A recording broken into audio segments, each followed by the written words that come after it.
Hello, good morning, everyone, and happy Saturday. Thank you all for having me. I know many of you, and I think some of you have been in trainings that I've run before.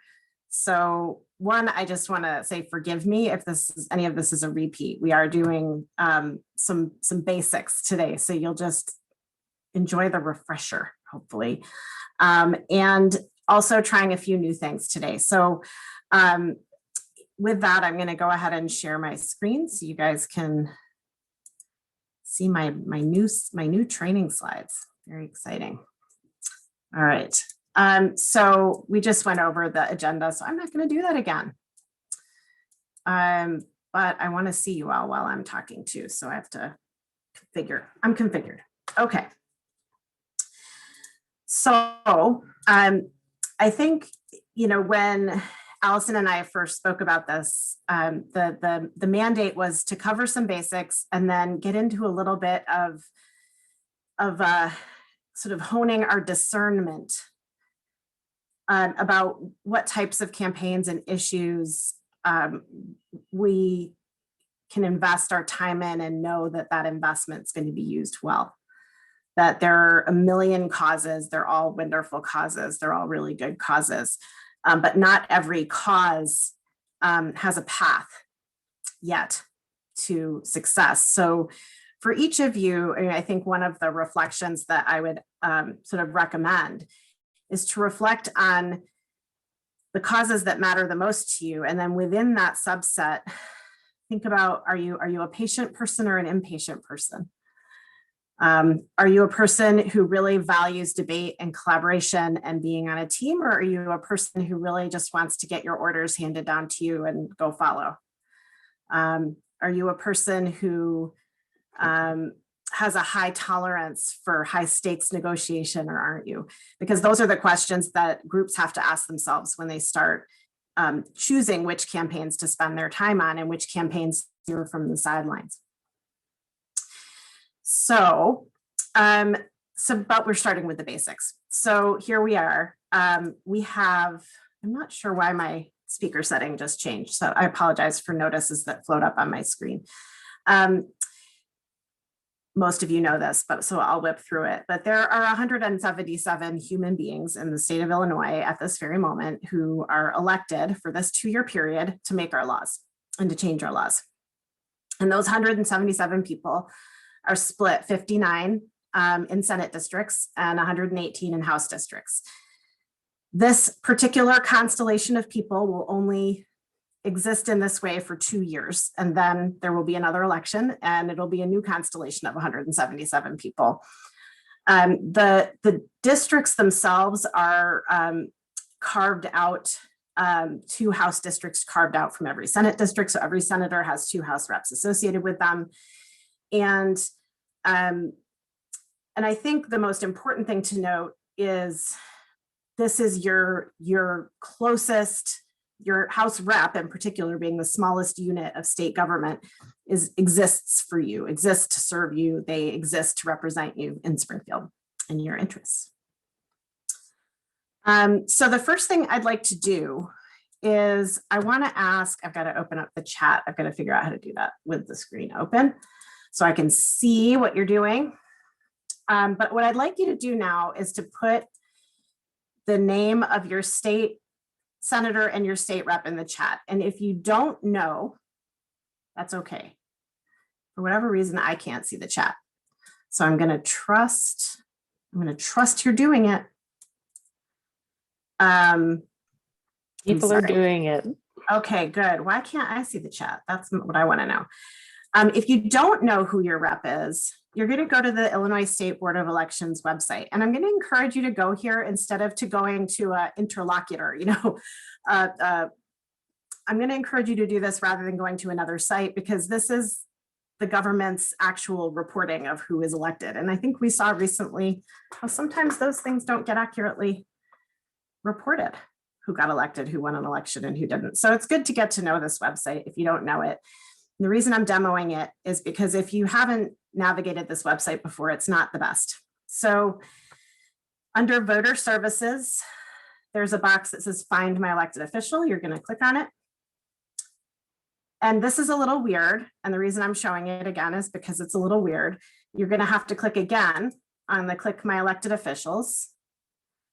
And it gives you an opportunity to put in your address. I'm going to put in mine.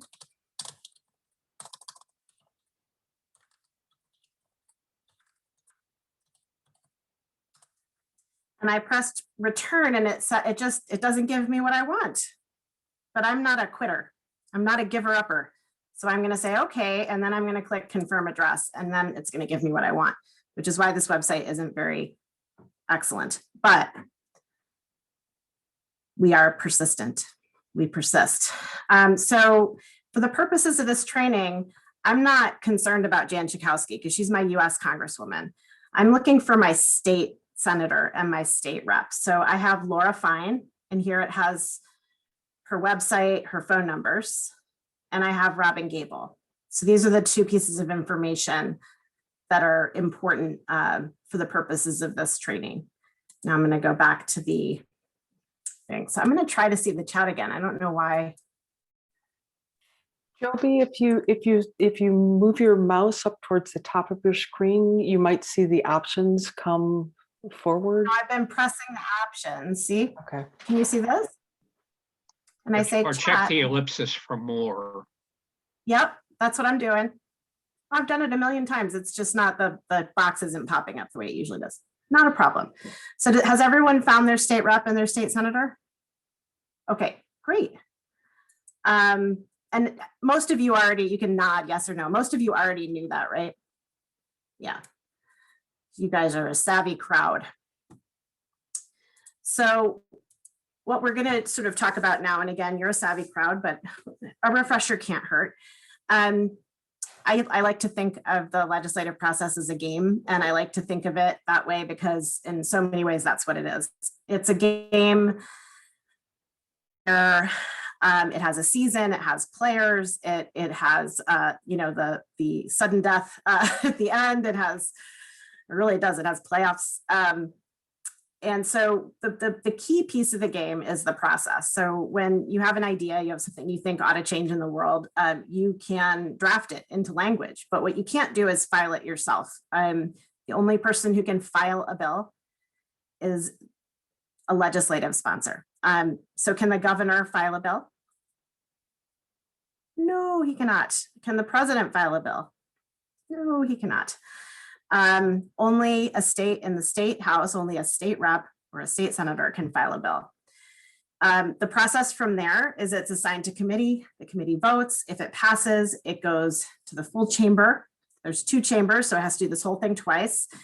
And then if it passes, the governor may sign it or can just let it become law or can veto it. The players in this, and this is sort of where the definitions get a little fuzzier. We have a House, we have a Senate, that's 177 people. Then we have a governor, that's 178. And then there's this really big nebulous group of everybody else. And I think we spend a lot of time thinking about ourselves in the process, what organizations we represent, what movements we come from, but we don't always spend a lot of time thinking about in the circles, we think of ourselves, if we're proponents, it's our idea. We don't necessarily think about the constituents of other legislators than our own, our opponents, and what I'm going to call stakeholders and what are called stakeholders in Springfield. So if you've been through my training before, you know the answer to this question, but if you guys want to, it's such a bug not being able to see the chat. I apologize so much for this. So it's going to make me be a little more talky until I'm done with slides. What I think of as stakeholders, when I ask this question in trainings, usually people say people in prison, people who are arrested, family members, communities, the stakeholders in the criminal legal system. And the sad truth is in Springfield, that's not the definition of a stakeholder. A stakeholder in Springfield is generally a governmental entity charged with operating pieces of whatever law is in play. So if it's a law about prisons, the stakeholder would be IDOC and the union. If it's a law about sentencing changes, it would be the prosecutors, really. And forcing yourself into the stakeholder conversation is a large part of when you hear people talking about building power, is what they're trying to do is get a seat at the table with stakeholders and not be excluded from that table, which is the de facto choice, is that you're excluded from that table. I'm gonna, I can't, it's such a bug not being able to see the chat. I'm gonna ask if anyone has any questions at this particular moment about this part of the process, if maybe somebody who's monitoring the chat could, maybe Kay or Yep, can help. I got you. Okay. Any clarifying questions at this point? Oh, here it is. Ha ha ha. It was just hiding. Yay.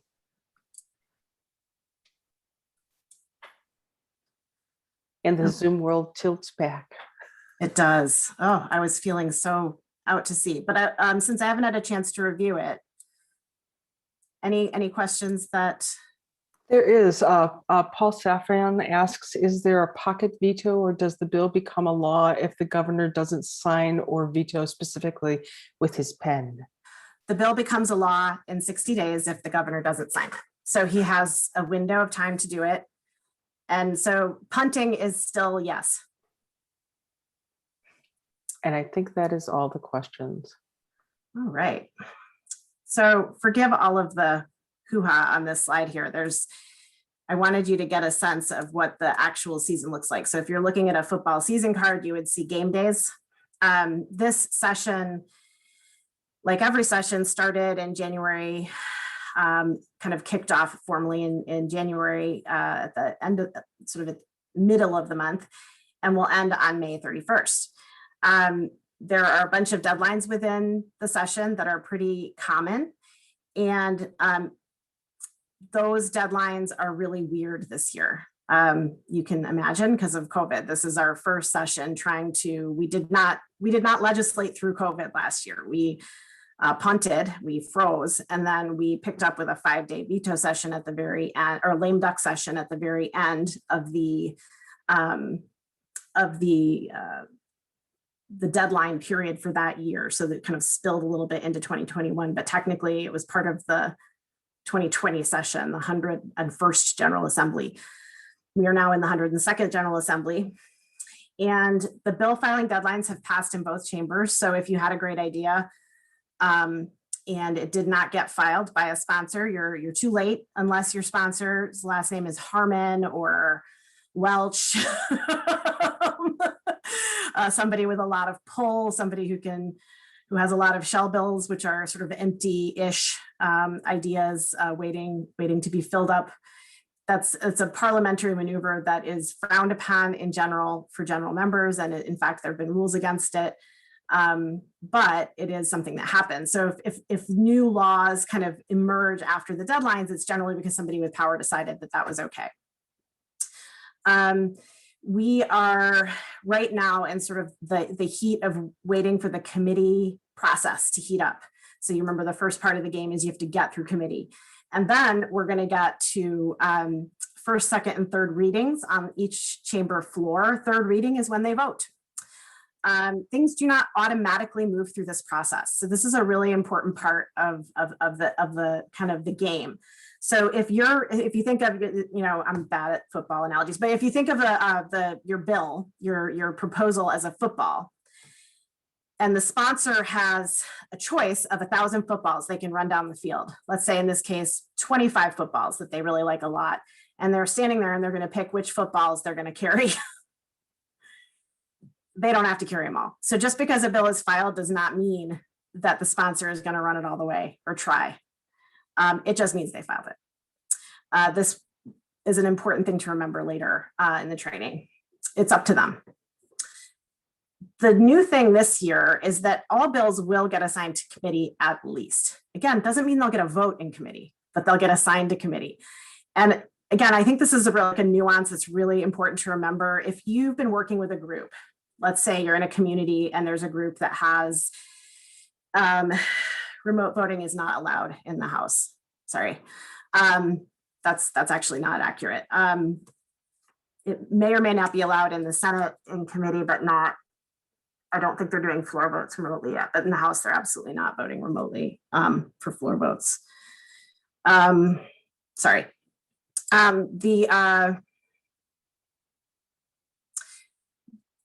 The key thing to remember is that it's totally at the pleasure of the sponsor. So if they decide they want to work it and get it through committee, they'll get it through committee. If it languishes in committee, it languishes in committee. There used to be a time where bills would languish before they got to committee and something called rules.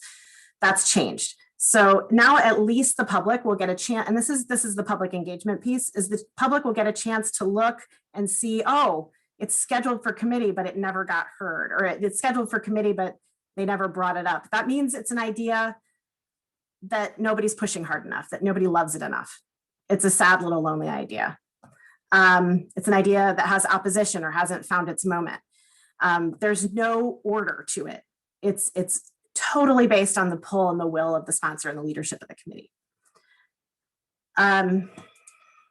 Okay, so people ask a lot these days, what works? What's really, how are we going to pass bills? How are we going to do our job? And we're going to do our job, unfortunately, without all of the fun and the chaos and the bus rides and the running around the Capitol and taking great pictures and wearing matching t-shirts.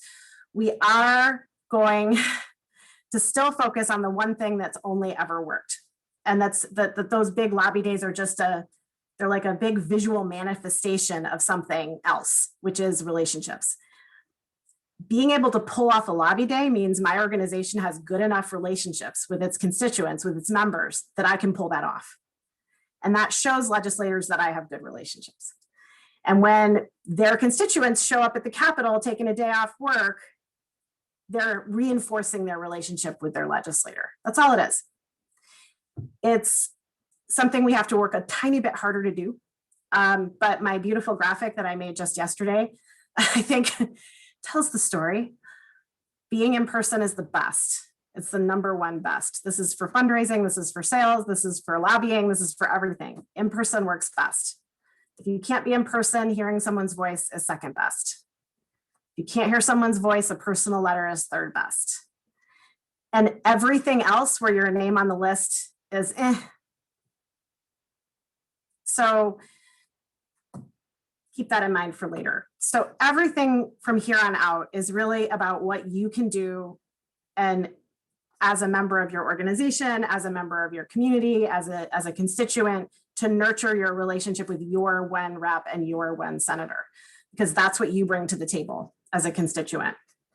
We're not going to do this activity now because we don't have time. But one of the things I really would encourage you to do after the training is, and these links are the Illinois General Assembly link and illinoissunshine.org. And somebody sweet could put them in the chat maybe so you can pop them open if you like. But basically challenge yourself to find out everything you can about your state rep and your state senator. Do a Google search and then click on the news tab and read 5 or 6 news stories and find quotes. Click the video tab and see if you can see them doing a video. Take a look at Illinois Sunshine and look in the state races and see who's giving them money. And usually in trainings, I would break this down, but we don't have time today. So I'm going to keep moving.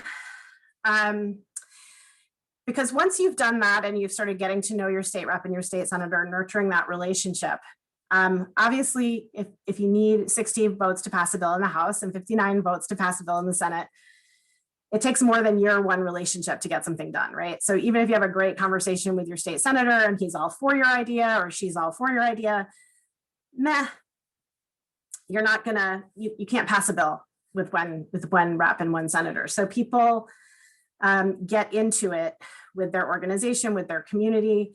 They have a smart policy idea, they draft it, they have good relationships, everything's going for them, they're willing to work hard, they're gonna put some elbow grease into it.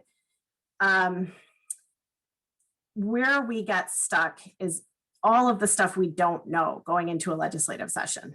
So all the stuff we don't know, and that's where we're trusting the stewards of the campaign that we're working on. So if you're working with us on, let's say on the accountability theory bill or on the gun enhancement bill, it's on us to look at the external factors and the unknowns, to evaluate them, and to use your time wisely in response to those external factors and unknowns, to meet our deadlines, and to get to a positive outcome. One thing that I do want to make really clear is you can do everything right.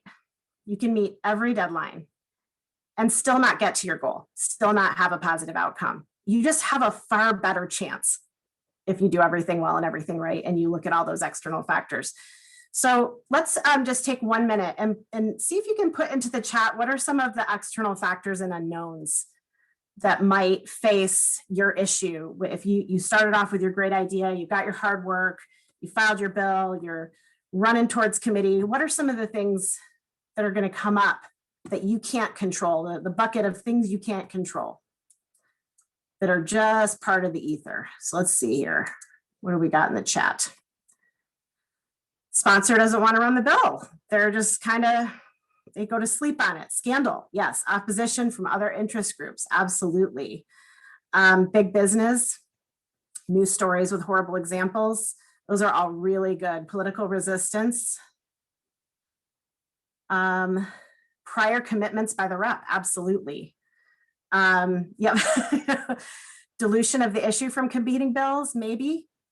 That has a different outcome sometimes than just death of your bill. But yes, who the legislators are getting their money from, absolutely. So probably the number one thing in there that hasn't, it's come up a little bit, is just apathy. It's the death by, there's too many other things that we care about. So there are hundreds and hundreds and hundreds and hundreds and hundreds of bills. Some sessions, there's as many as 8,000 bills filed before the filing deadline. And really only one, or only, maybe 500, maybe 400, maybe 300 get passed by the end. So that's thousands of bills that just don't make it because there are too many ideas. And not because somebody didn't, even ones that the sponsor liked or that didn't have a ton of opposition, there just wasn't enough time and they weren't a high enough priority to anyone. Opposition is still probably the number one killer. It's far easier to kill a bill than it is to pass a bill. Is there a way to learn what kind of pull your rep has with other reps? Yes, we'll get to that. In terms of things like where reps are getting money from, I think that's sort of it's like a background issue. So, for example, in the recent omnibus, the criminal legal omnibus, there were a couple of progressive prosecutors who were getting a lot of money from groups like ours, our C4, not our 501c3. Did they feel beholden to us? Probably not. But our gift to them, it wasn't big enough for them to feel beholden to us. So just simply put, we don't have enough money to buy them. So we'd like to. However, our gift was an indication of our ideological alignment, shall we say. So if you have somebody who's getting a ton of money from AFSCME, if you guys want to put it in the chat, what might that say about their willingness to close prisons? AFSCME is the big public workers union in the state of Illinois. So would AFSCME support or oppose a bill that would result in fewer prisons? They would oppose, absolutely. They would oppose. Thank you. Jobs would disappear.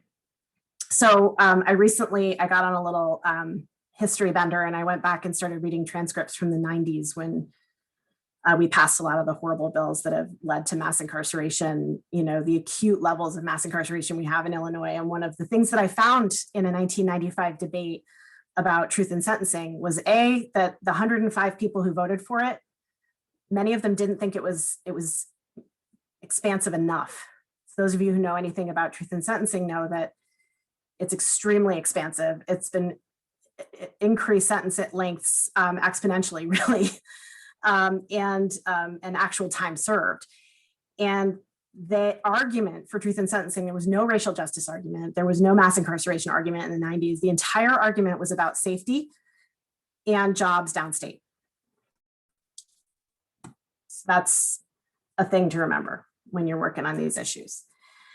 So another kind of bit of math that this is kind of directly related to the downstate kind of conversation is that not everybody downstate is conservative. Not everybody up, in Chicago is liberal. But if you look at the 2020 presidential election results, it's this map here, the little one, the little Illinois.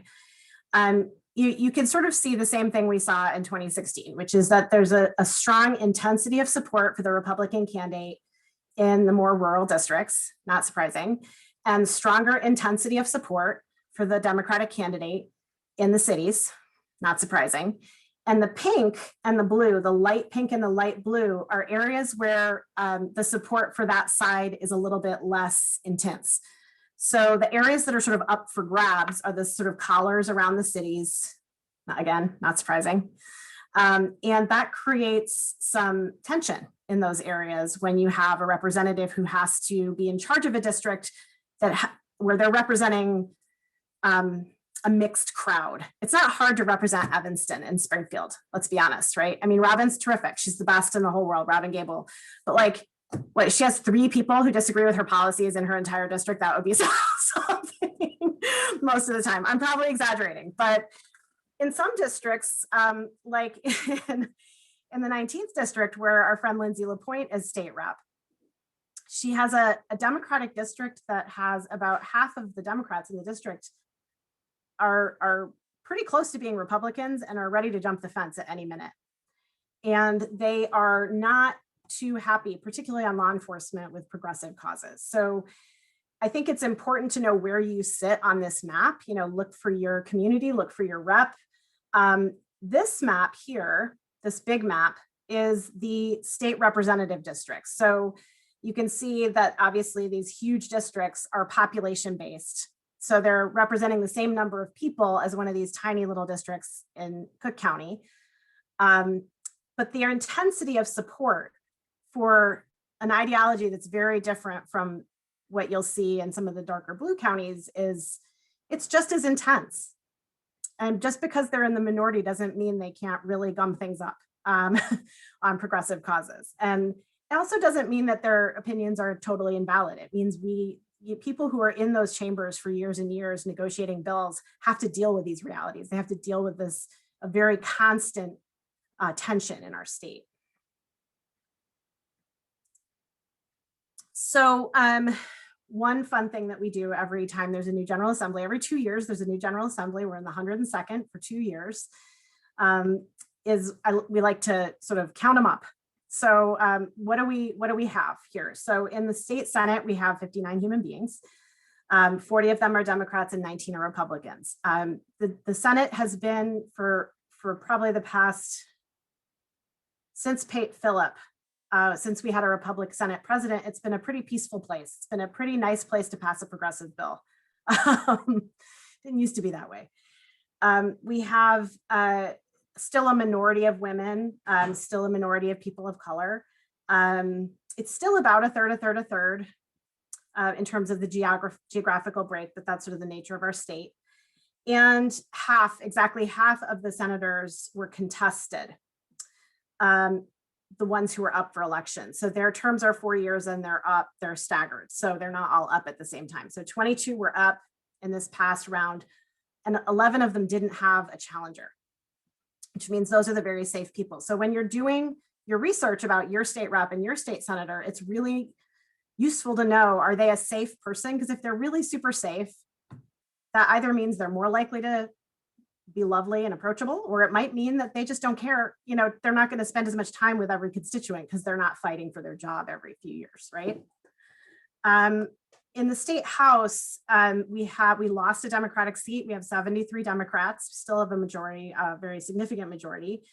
I would argue 35 of those Democrats are really, really conservative people. So not all of that 73 is not a solid caucus. The Democratic caucus is not a solid caucus. I'm going to say this 100 times. Our Democratic caucus is not united. They're not a solid caucus. Okay. And what the Black caucus did in passing the pillars of their racial equity plan, given the fact that only 21 members of the House are Black, is truly remarkable, because they talked people who don't agree with them into voting for their bill. And this is the first time I've been doing this. Allison and I have been joking because she said I was doing this for more than 30 years, and I super haven't been. I've been doing this for 27 and a half years or something. So I'm really sensitive about it though, because I'm turning 50 this year. So, I've never seen the Black Caucus stand up for itself before, ever. Never, not once in 27 and a half years, in not quite 30 years. They've never asked, they've never looked their colleagues in the eye and said, do this for me. They have eaten it. They've been on the tail end of eating it for my entire career until January 13th. So it's pretty freaking awesome. That said, all 118 seats are up every 2 years. So it's the Wild West out there, but only 66 were contested in 2020. So that's another sort of interesting kind of fact, that people aren't running for every seat. That's also somewhat a function of our Democratic Party, which has until now been pretty tightly controlled in terms of who runs and who doesn't, and who gets money and who doesn't. That might be changing over the coming years without Madigan in the chair of the Democratic Party, the DPI. So I think this is sort of a new thing that I haven't done in a lot of trainings yet. And it comes from conversations I had with Allison and others over the past several months about people get really, really hung up and confused about which bills should I support, which groups should I join, which protest should I go to, which rally is the right rally. There's no right and wrong in this thing. There's what matches your constitution, your ability, remember those questions I asked you in the beginning? Are you patient? Are you comfortable with chaos? You know, are you somebody who really wants to see results now? This is the discernment slide, as Allison said. So where does the org I like fit in? So you fill in the blank with any organization you want. Their job, whether they're doing it or not, you can assess, but their job is to define the problem for you and to define the solution for you or with you. Or even better, with people who are most directly impacted by the problem. And so you see a lot of that today when you'll see organizations that are completely divorced from community coming up with really, very reasonable policy solutions that you agree with, but nobody ever ran it by somebody on the ground. That may appeal to you, that may not appeal to you. Their job is to negotiate with allies. So before you ever see an opponent, I would argue we all spend way too much time negotiating with ourselves and each other and our peer groups to really hone in on a specific remedy. An example of this, many of you were involved in the pretrial fairness movement. Just show of hands, how many of you did an action in pretrial fairness? Quite a few of you, yeah. So what was happening before they got to the point where they had a bill you were fighting for was those groups were debating what should end up being in the bill, what was most important. And they were doing that before they gave you your marching orders, hopefully. When you get advocates who are on the same side arguing against each other, that's a clue to run as fast as you can away from that campaign. When you find yourself arguing with people who all want something better about, a split hair that's dangling off the head of a very small pin that's being used to embroider a mouse's dress, run as fast as you can. They're wasting your time. Generating resources and assets is something groups spend, I think, really varying amounts of time doing. You can tell an organization that's generating resources has good t-shirts. Just kidding. They'll have, the ability to give you fact sheets and talking points. They might offer trainings. They might even cultivate a handful of people who could give testimony and be really powerful spokespeople for their cause.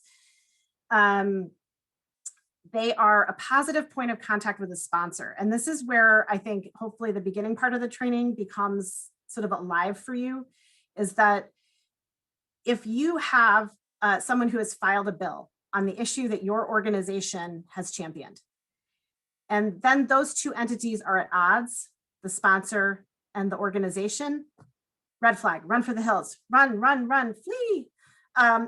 This is a sign that someone has prioritized what they want now over a relationship with the key stakeholder in their process. And it means step back, take a breath. Is this the most strategic group organization campaign? Is this a group organization campaign that's going to use my time well if they've just burned their sponsor's time? It's sort of a West Wing moment. We serve at the pleasure of the sponsor. We vote them in and vote them out. If we want them to file our idea, it's on us to keep them happy. It's not the other way around. Yes, they serve us. Yes, they serve us. Yes, we elect them. We hire and fire them. But when it comes to filing bills and making laws, that's their job. And we burn them at our peril. Every single one of them we burn reduces our power and our credibility and limits our ability to get a bill passed and to have our good ideas made manifest in the world. So over the decades that I've been doing this, I've watched groups die on this sort of 1,000,000 times. They get into it with their sponsor and they decide they're going to be tough and they're going to hang tight and they embarrass their sponsor. They don't realize they're doing it sometimes, but maybe they put their sponsor in a spot where their sponsor gets embarrassed. And those people don't pass bills. They yell a lot. They hold a lot of signs. They don't pass bills. They don't make laws. It's extremely difficult to overstate this. But also people change over time, people grow and learn. But the folks who stay in that space of being kind of contentious with the system, you can be aggressive without being contentious and without burning relationships. Educating and lobbying, obviously, rapid response. So this is something that's really, really, you guys all know this if you did pretrial or if you've done other efforts in Springfield. If you're working with an effective organization, you won't find out about things 2 weeks after they happen. You'll find out about things as they're moving. So you'll be used in timely ways. You'll be asked for things at the right time, not, getting a feeling that every time you have a meeting, it's always a week after something happened, not the week before. That's a really good way to discern whether you're in it or not. I saw a reminder of a newsletter that a group sent to its constituents, a few weeks after session saying, the bill we worked on didn't go anywhere and it did a little sponsor shaming. And I remember thinking, I hope they grow out of that because that's a really, that's a message that you put out in the world that you weren't on it too, because that came out 2 weeks after session was over. It's not, that's a way you can discern that maybe that organization is at a point in its growth where what they need is a consultant to help them think through how they're pursuing their strategy. It's my 2 cents. You can disagree with me, you're allowed. And then finally, probably the single most important thing that the organization who you're working with is going to do is negotiate with opposition. So when you're back in the process and you're rambling through, committee hearings and trying to get floor votes, it's not like the opposition's just sitting there filing their nails. They're not getting ice cream. And in our case, they are actively lobbying against you. So what we're going to do next is look at how we can, I'm actually going to skip that. How do we deal with opposition? How do we engage with opposition? So we're going to do a quick little activity. So I want you guys to take a deep breath. Imagine yourself in an alternate universe where criminal justice is not the only thing on your minds. It's the only thing on my mind. And you're part of a neighborhood organization that believes with all of its heart that children should get ice cream on their 5th birthday. And that the state should subsidize this. Your community group is especially excited because the ice cream manufacturers have gotten wind of your idea through a letter to the editor you wrote, and they've written you, they've said they'll put their weight behind you. The parent groups in your area think it'll be a great mood lifter from COVID. It's been so hard on everyone, and gosh golly gee whiz, we could all just use a boost. And your local state rep who loves to say yes agrees. This is a great idea. So the bill gets assigned to committee. You've been appointed the point person for your group to deal with the sponsor. And the sponsor calls you 5 days before the committee hearing. There's usually about 7 days notice for a bill getting posted in committee. It could be 24 hours, but it's 5 days. And here's the thing. The cake lobby has been really active. Once you filed the bill, it became public. And so all that goodwill and all that support was awesome until the day you filed it. And then the opponents came out of the woodwork. And the Dental Health Association called your sponsor and sort of read them the riot act. The sponsor's really worried that she doesn't have the votes to get the bill through committee. And, you know, neither of the party staff have endorsed or said they'll even oppose the bill. They've just said, vote your conscience to the legislators. The sponsor is feeling really left hung out to dry at this point because she thought this was going to be a win. She was like, this is going to be so nice. Everybody's going to love me. Ice cream for 5-year-olds. So she's on the fence though. She really likes you guys. She still loves the idea. And she asks you what your group thinks the next step should be.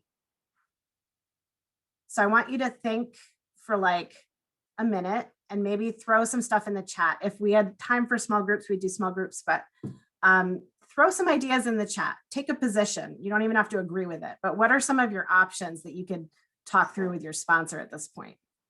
And while you're putting that in the chat, I'm going to mute myself really quickly and I'm going to run to the ladies' room. Because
okay.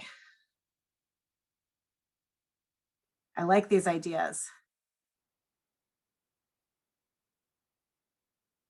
Move to ice cream cake.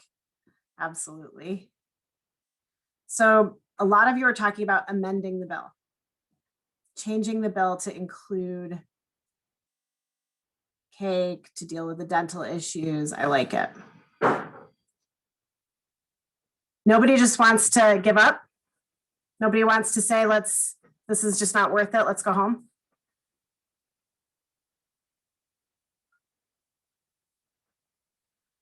Not ready to give up. I like that about you guys.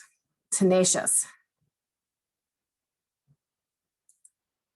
All right. Ice cream is a right. I completely agree. It's not a privilege, it's a right. So at this point, the ice cream people might call you up and say, if cake's in, I'm out. The ice cream people might call you up and say, we just need to push, we did a roll call. We're just 3 votes away. We just need to work a little harder. We don't need those cake bastards. We don't need them toothbrushes. We can do this, people. Let's just roll with it. But this is the decision that you are charged with making in 5 days with your neighborhood organization. It can get a little hairy, right? Because people in that group, you guys have been pretty, this is a bad example because you've all been so smart and unilaterally in agreement. But for the most part, there would be some disagreement. There'd be some, no, this was our idea, we're going to do this. And then there'd be people who said, we should negotiate, we should give some stuff away. And I think the trick is, do you want to be in that room having that debate? Who do you want to be in that room with? Do you want to be in that room with people you trust and people you're really comfortable working with? This is part of that discernment process as you're sort of picking what you want to work on and how hard you want to work for it. So the way I look at it is most groups do, very few bills pass as introduced. This is especially things with opposition, especially things in the criminal legal world. And when we get to the omnibus, we'll talk a little bit about that. You are doing one of two things. You're working harder and spending more money, basically, and spending more of your resources and leaning on your assets and dragging in your colleagues, or you're giving stuff away. Those are the two variables within a 2, 3, 4, 5 day period that you have during the game, during the season. And if you don't do either one, you end the season with nothing, right? It's not, you don't get points for showing up. You don't get like 2% of your bill for doing 2% of the work. You get all that you agree to run with. If you get the yes vote, you get it. If you don't, you don't. So change the bill to get the votes. Change the votes to get the bill. You got to change something. And a lot of sort of newer groups crash on this rock of Springfield. They get really excited about their idea. It's got to be this way. It's got to be that way. It's got to have this in it. It's got to have that in it. If it doesn't have this, it's not fair. It's not right. It's not good. It's not pure. And in the end, they don't get anything. Now, is this right? I don't know. Right or wrong, it's kind of the way it works most of the time. Should we work to change the way it works? Yes, absolutely. We should do that. But again, when you have opposition, when you have people who really vehemently disagree with you and you're unwilling to compromise, and you're putting your sponsor in a position where they have to look like they're unwilling to compromise in a chamber that's all about compromise, really, at the end of the day, your chances are low of getting anything done. So things to think about when you're getting into something. And pretrial did a good job at this, I think. Pretrial did a really good job of this. The experience, the temperament, the competence, and the resources of the quarterback, right? So we had the Illinois Justice Project playing their, fancy elite meeting with fancy people. And we had the Chicago Community Bond Fund getting people out in the street. And we had the Illinois Network for Pretrial Fairness, which was basically the same people as the Community Bond Fund, organizing around the state. They were marshaling resources really well. Experience, temperament, relationships, and power of the sponsor. And someone had a question earlier about how do you know who has power? It's changing all the time. Start with the money. So two things, when you do your when you do your research, when you go back to this presentation later, which you will get as a PowerPoint, and you go to the slide that has the Illinois General Assembly website and the Illinois Sunshine website, and you do your homework and you're researching. Quick thing, if someone in their bio has a leadership position on a committee, they're chair of a committee, they have more power than someone who isn't. That's an easy one. If they're on the committee or the chair of the committee that your issue is in, they have more power on your issue. They're considered experts on your issue. If you go to Illinois Sunshine and you look at their most recent election, state election, and you see who gave them money and how much money they got, look to who is giving, which of their colleagues are giving them money. So, and who are they giving money to? Because people raise money not just for their own campaigns, they raise money to give it to the people they want in the chamber next to them. The people they're going to need to vote on their bills. So what you will see when you go to Illinois Sunshine and you look at some of these races is you'll see Greg Harris, who's a wonderful state rep and leader, the North Side, giving money to Lindsay LaPointe. Why is he giving money to Lindsay LaPointe? Because she's a good egg and he wants her to keep her job in the 19th. And you see the same with on the other side. Time frame. Are you in it for the long haul? Because Springfield is not for people who are not in it for the long haul. Very few things happen quickly in Springfield. Geography. Are you willing to work outside of Cook County? Are you willing to work outside of, if you're in Southern Illinois, are you willing to talk to people in Chicago? And party politics, which we haven't spent a lot of time on, but we don't have the time to spend today on that one. I'm going to skip this because, should I skip this?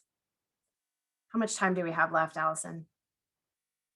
You have about 15 minutes. I have 15 minutes for me. Mm-hmm. Okay, and then 10 minutes for Q&A. So I'm going to ask you guys this question. Do petitions work?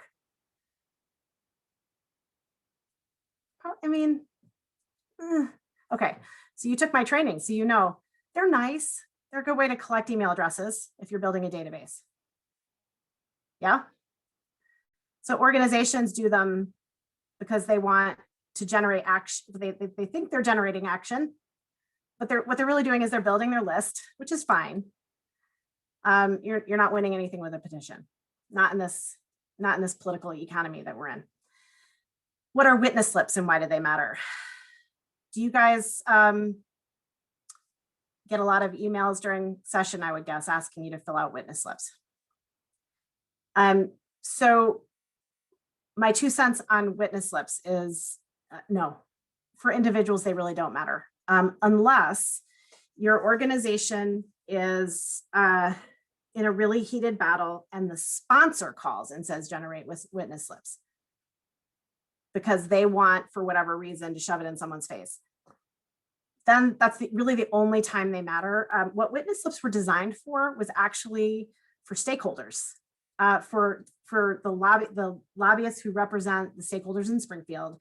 So if there was like an electricity bill, like a bill about utilities, you would have a big committee hearing in the committee that oversaw utilities. So, when I was first a little baby lobbyist in the 90s, early 90s, and I would go watch a committee hearing and lobbyists would file in and they grab the slip, which was a triplicate, and they would fill it out on behalf of their stakeholder organization. And they would put it in the box and the clerk would read them out, opposed, for, and it would be, ComEd is a proponent, Edison is a proponent, Fancy Pantsy McBillionaire is a proponent.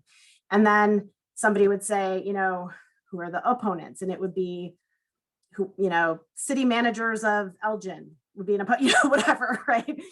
So that would give the committee a sense of what entities, what organizations they would be fighting. And what witness slips have become a proxy for whether you can mobilize is it's a false proxy. So if you're already doing good organizing and you're already reaching out to your legislators, witness slips are sort of immaterial. They don't get read anymore because they've become so watered down with individual names. Now that said, do I send out notices for witness slips sometimes? Yes, I do. Why? Because my sponsor doesn't want to be embarrassed if there's a bunch of opponents. They want to see proponents next to them. But right size it in your mind. It's not the biggest thing in the world. It's not the smallest thing in the world. It's one tool in the box. It wasn't meant for us. It was meant for this other thing. So do I really need to do a witness slip? You can go to sleep that night not having done it and not feeling like you ignored the wrong email. You'll be okay. Media coverage. What do you guys think about media coverage these days on state issues? Do you think it makes a difference? Seeing some yeses, I think it depends on the situation again. Getting media coverage of your rally, let's say, or your protest is lovely. Is it a media outlet that your sponsor cares about? Is it timed, because time matters these days, because media has a shelf life of about 20 seconds? Is it timed such that it's during the session or during a moment when it will matter? Susan has a really great point here. I think it gets non-participants interested in participating, which is better than that. Yes, it can bring new constituents to your movement. So if you're using it, know what you're using it for. Perfect. But it's not the be all end all anymore. There was a time when people would be like, well, we got an editorial in the Tribune and now it's going to happen. And that's not true anymore. And one we get a lot at Restore Justice is why didn't you fight for A instead of B? Or why did you cut retroactivity out of your parole bill? Or why did you make the age 18 instead of 21 at the this? And I think folks, does that question make sense to you guys? We're like, we've worked on a bill, we've represented a sponsor, we've pushed it through. It isn't what it was at the start. And then the armchair quarterbacking starts the, the day after committee or the day after the vote. Why didn't they blank, fill in the blank. I bet you guys know the answer after doing this training. One up to us. One up to us. It was up to our sponsor, right? But our sponsor trusts us and talks to us. And so we had something to do with it. And what it usually comes down to is what we could get away with. We got what we could get away with. We did the math. So there's a lot of stuff. It's what we could get. Yes, just Job. Yes. It's what we could get away with. And we chose some progress over no progress. And there's a school of thought out there, and I have espoused it at times in my career. I don't anymore, really.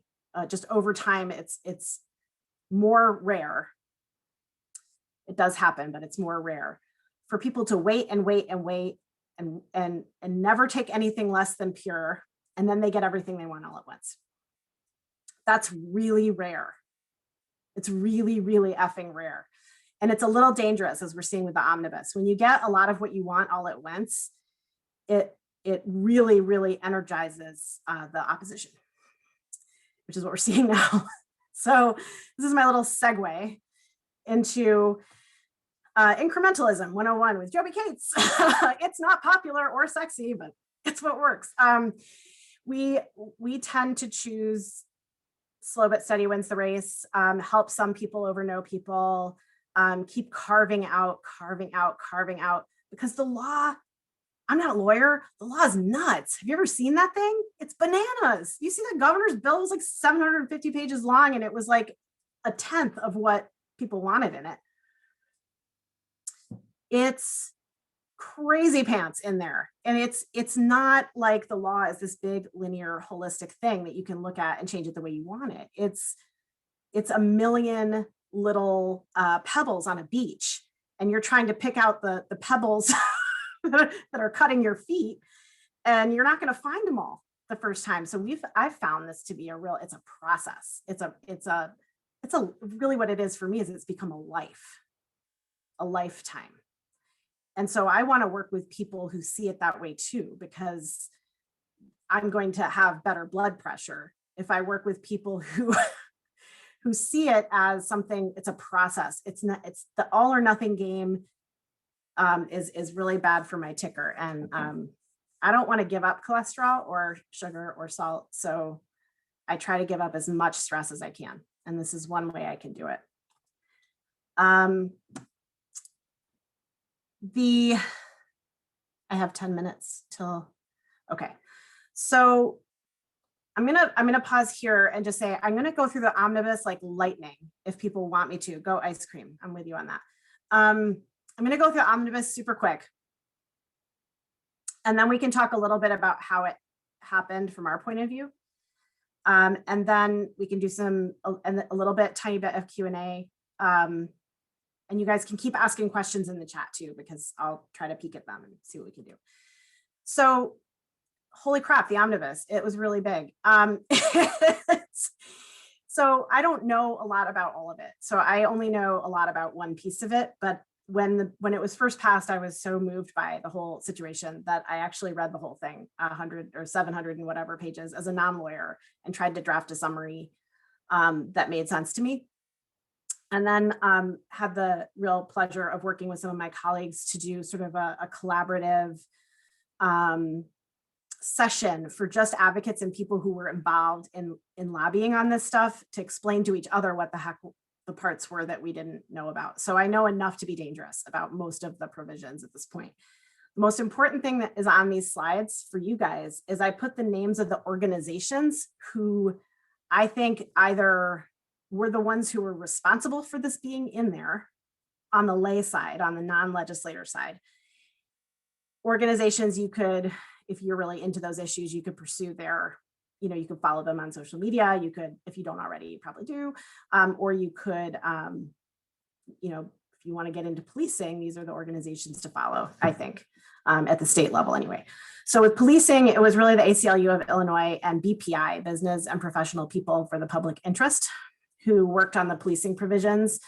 This is the area where I have the least expertise. So I'm going to just quickly say they didn't get everything they wanted. there was something that people have been calling the Midnight Purge, which was when the bill passed through the Senate the night before it went to the House. It was 2, 3 in the morning, and negotiations with progressive prosecutors like Kim Foxx and Eric Reinhart in Lake County, the legislators themselves, and the advocates who were pushing for the police provisions got very bloody. So some of the larger and more expansive policing provisions got cut out, which is hilarious because the police make it sound now like, you know, the reformers got everything they want and no one's going to want to be a cop anymore. And it's just, clutching pearls, hemming, hawing, which is fine. It's not accurate.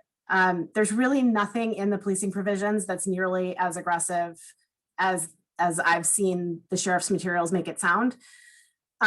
Basically, it creates a provision for things like an anonymous complaint. It creates police certification and training, provides resources for training. It is not defunding the police, it's actually pumping some money into their training. It has some stuff around data and complying with FBI data collection, which they haven't done in the past. It has some really, really bare bones stuff around body cameras, around use of lethal force, that again, it's not like super aggressive. It's not, you can't use force at all. It's, you can't use lethal force against a small property crime. Like, kind of common sense. You shouldn't be able to, you know, shoot somebody in the heart for stealing something out of a backyard. There are other ways to de-escalate or to apprehend some, anyway, I'm not an expert on these. So I'm going to move on. Pretrial fairness, you guys know all about that. One of my favorite provisions, access to phones, the public defender of Cook County was able to put a provision in that allowed for 3 phone calls within 3 hours at a police station. This is my favorite part, from your own phone. And you can get a phone number. So if you have to use the police phone for whatever reason, you have to be allowed to have access to your phone to find your phone numbers. Holy crap. We have to put that in the law.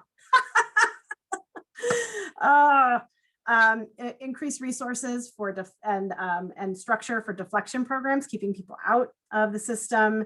Our provision on felony murder, which pretty dramatically narrowed the felony murder rule. You may recall we I know a lot of you are on our mail list, so that's why I'm saying you may recall, but we've been working for years on this notion that if you don't actually intend to kill somebody and you're involved in a felony and you're with a group of your friends and you're a knucklehead kid and one of your friends dies during the commission of the underlying felony, you should not be charged for their murder. We fixed that one. We didn't fix the whole felony murder statute, but we got the most egregious piece of it taken out. Or I should say Senator Peters did and Representative Slaughter did. Yeah, woo! Okay. Habitual offenders is another really good one. This is one of the only other sort of sentencing related. There's not a lot of sentencing in this bill. We got a lot of work to do on length of sentencing. But this is a good one. Habitual offender law, which is our 3 strikes in Illinois. Habitual offender law used to be you could pile up those 3 offenses when you were 16, 18, 22. Sounds like a pattern of youthful idiocy to me. To the law, that made you a habitual offender and bye-bye, you're gone for life. So what we've got now is your first offense has to be 21 or over. It's kind of a big deal, right? Would we rather get rid of 3 strikes? Yes. Would we rather not have a habitual offender law? Yes. Would we rather have it go up to 25? Absolutely.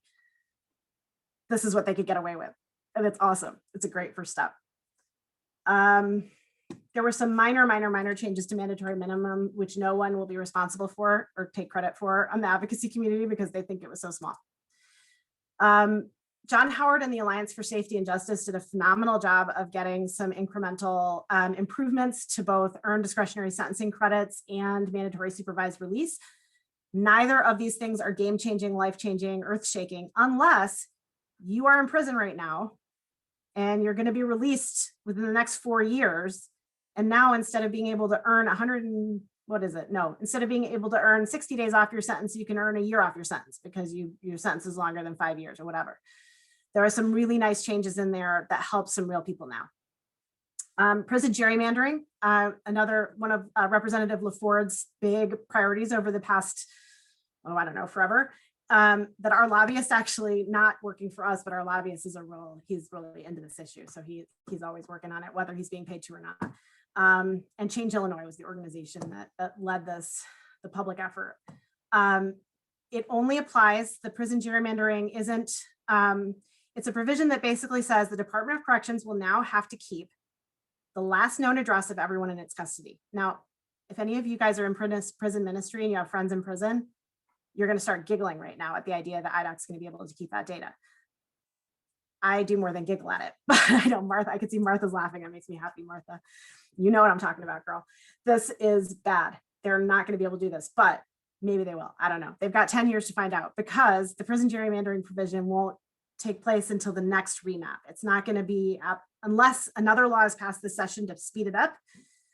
The way that they had to lay it out in order to get it done in the omnibus gives them a runway till the next remap. Does that make sense to everybody? I'm not a voting expert, but there's a remap process happening in the next 6 months that this isn't going to impact. But what it will do is it will mean that resources that flow by population will flow to communities that people have been yanked from and sent to prison, not to communities where they are in prison. If IDOC can keep the data, we'll see. Fingers crossed. They've got 10 years to do it. Two things that shouldn't have to be legislated, but were, and thank God, because they're things that do happen and things we've heard from our loved ones. I've got 1 minute. Oh God. This is a long bill, people. It's hard to do this in 5 minutes.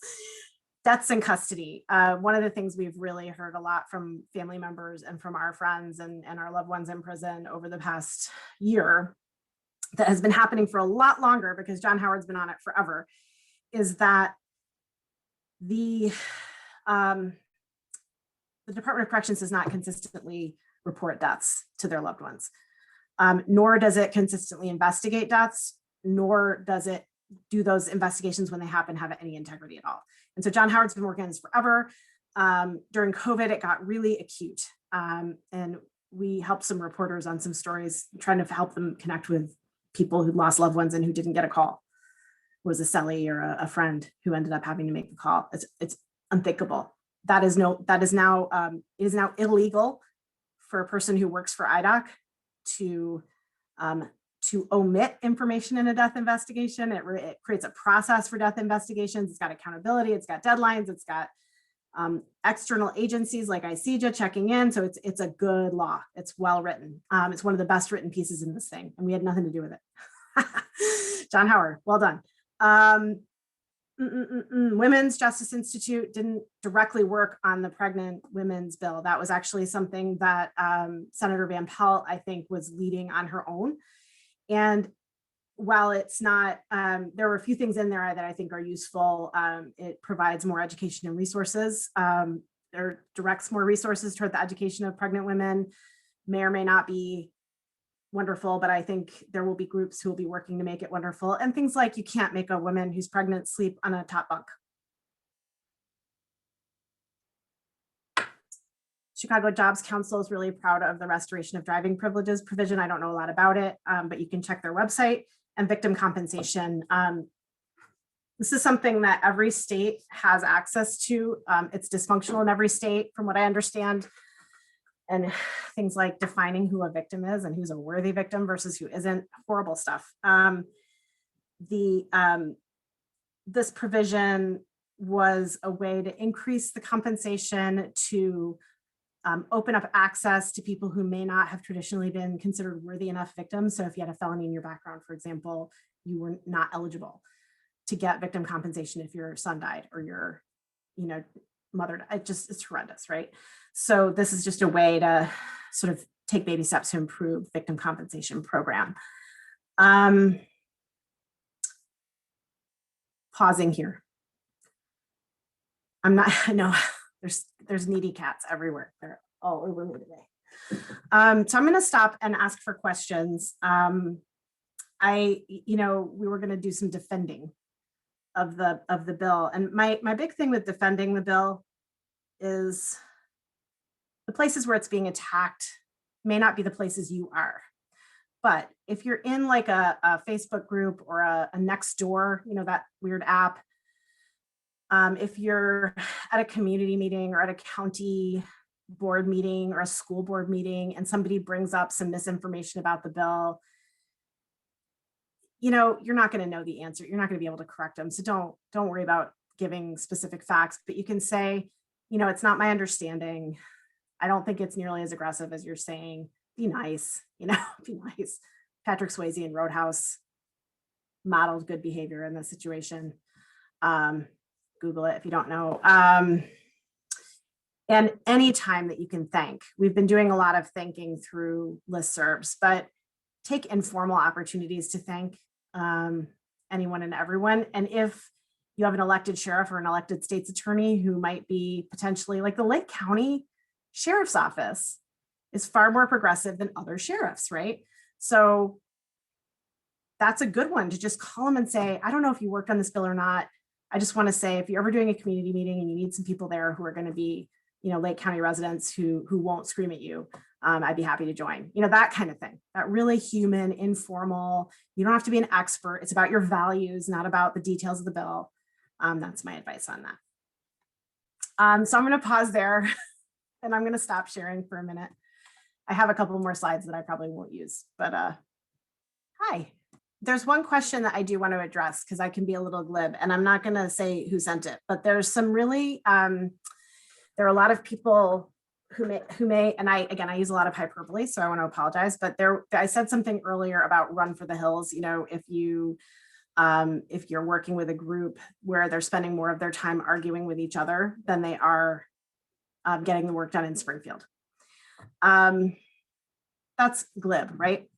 It's glib. It's a little glib of me. And it's a luxury that I have being a professional advocate. So I apologize for that. That said, I think if you're working for parole in the state of Illinois, I've been working in parole in the state for parole in the state of Illinois since 2012. We introduced our first bill that had parole in it in 2012. So I'm going to actually share my screen again and show you a slide. Okay. So if you look at this side of the slide, oops, it's not on yet. Here we go. So if you look at this, when we started lobbying for bills that had parole in it, it was 2012. What year is it this year? So I'm not going to be a jerk about this, but show me another organization or group of people who have more experience lobbying for parole in Illinois, and I will show you a flying pumpkin.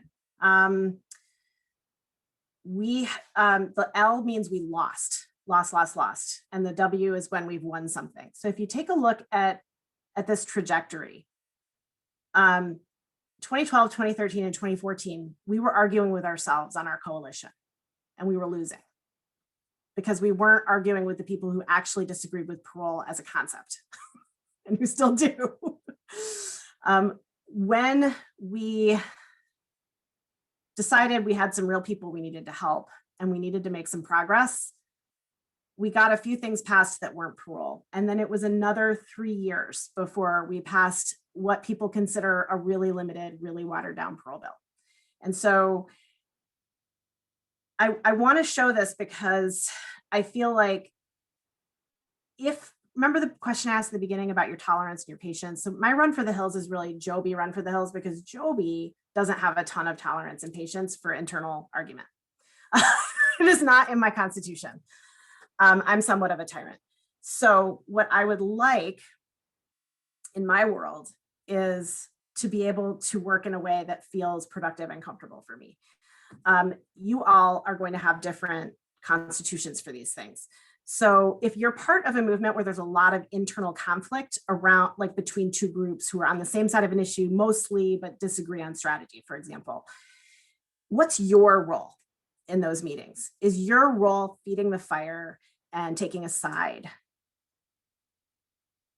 Or is your role gently reminding and gently moving people toward an outcome? So when I said run for the hills, that really was very misleading. Jobi run for the hills because Jobi doesn't have the heart rate for that. Other people who want to see those things through, the reality isn't going to change based on, one person's actions. But if you come to those meetings with a spirit of bringing people toward, let's, instead of arguing about which bill to support, there's two bills. Here's my perspective about this, by the way, more bills the better. Having 3 parole bills or 5 parole bills does not weaken or water down any one proposal, period. Do you know what happens when you have 3 to 5 parole bills? You have a lot of legislators who go, oh shit, they're gonna do parole. That's awesome. That's what you want. One year we had like 19 bail bond bills, like 19. Do you know where most of those are now? In the freaking omnibus is one bill. You don't get to pick. It's not up to you. It's not a democracy of you. It's a democracy of all of us. So if there's 3 parole bills, a bunch of people are going to sit in a room who were elected to do so with the feedback of their constituents. And if you have a good relationship with them, maybe you can influence them, and they're going to negotiate what ends up in the final parole bill. It's not going to be up to you. So you can argue all you want. So who are you going to be in that room is my question. And I love you for the person who put me on the spot for that, because I needed to do that. Thank you. All right, other questions. So Shirley, you had your hand up first, and I see 3 questions from you in the chat. And then I saw Jess. We'll go to Jess next. We are running low on time. I'm so sorry. Choose any one of the questions, Kay. The first one was just, are phone calls to legislative offices useful?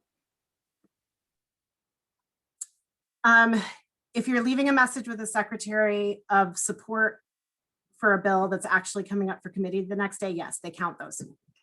It's not like a super relationship building activity, but it's an absolutely critical measure of interest during session. Great. Jess, do you want to go next? And then the next thing that I saw was the question from Cheryl Ann in the chat.